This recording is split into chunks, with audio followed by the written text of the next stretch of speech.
cette vidéo a pour objectif de présenter la technique d'amortissement dégressif en 4 étapes.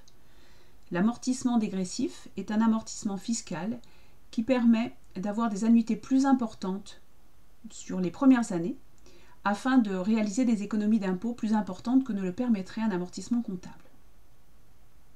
Nous allons travailler à partir d'un exemple. Il s'agit d'une acquisition d'immobilisation pour 110 000 € dont la valeur résiduelle est de 10 000 €, c'est-à-dire la valeur probable de revente.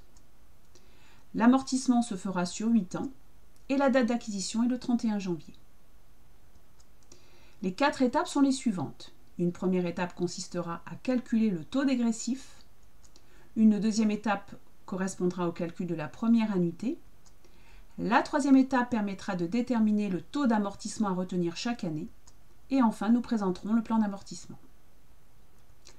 Commençons par les 2 premières étapes. La première étape consiste à calculer le taux dégressif à retenir. Ce taux dégressif est déterminé à partir de la durée normale d'utilisation de l'immobilisation.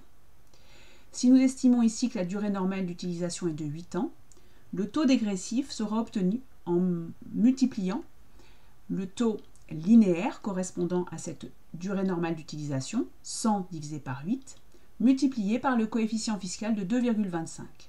Nous obtenons donc un taux dégressif de 28,125.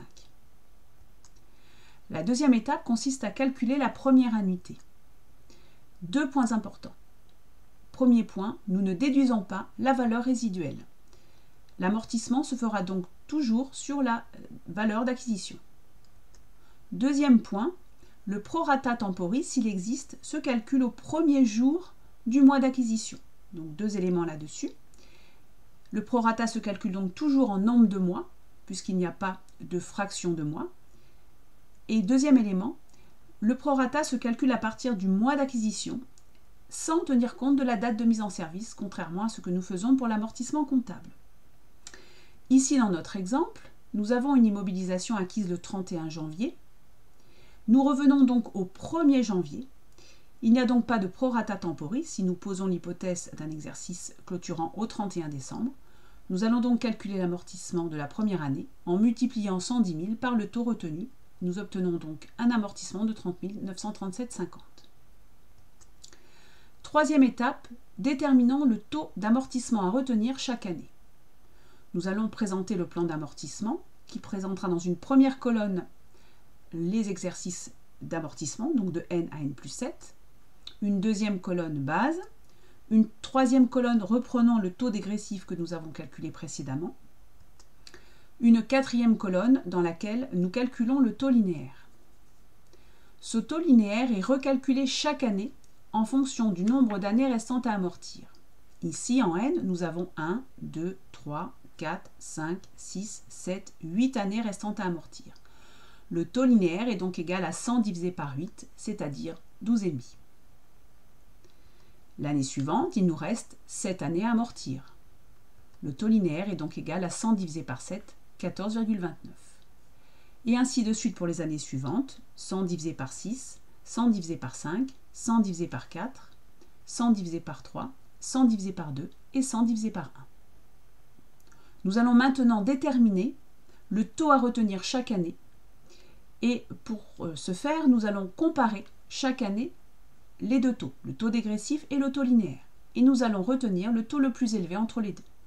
Ici en n, ce sera 28,125. C'est la même chose en n plus 1, en n plus 2, en n plus 3 et en n plus 4. Et à partir de n plus 5, nous basculons vers le taux linéaire, qui devient le plus élevé. Nous ajoutons ensuite une colonne de dotation aux amortissements, puis une colonne de valeur nette comptable. On rappelle que la valeur nette comptable correspond à la différence entre la base et la dotation de l'exercice. Présentons maintenant en quatrième étape le plan d'amortissement.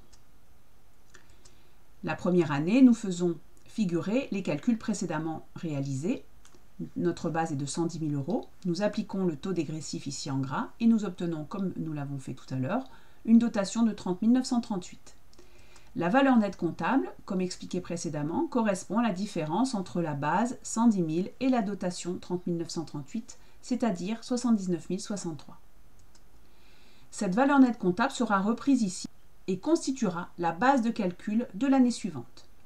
Ainsi, en N+1, nous amortirons sur la base de 79 063. En appliquant le taux le plus élevé, c'est-à-dire 28,13, nous obtenons une dotation de 22 236.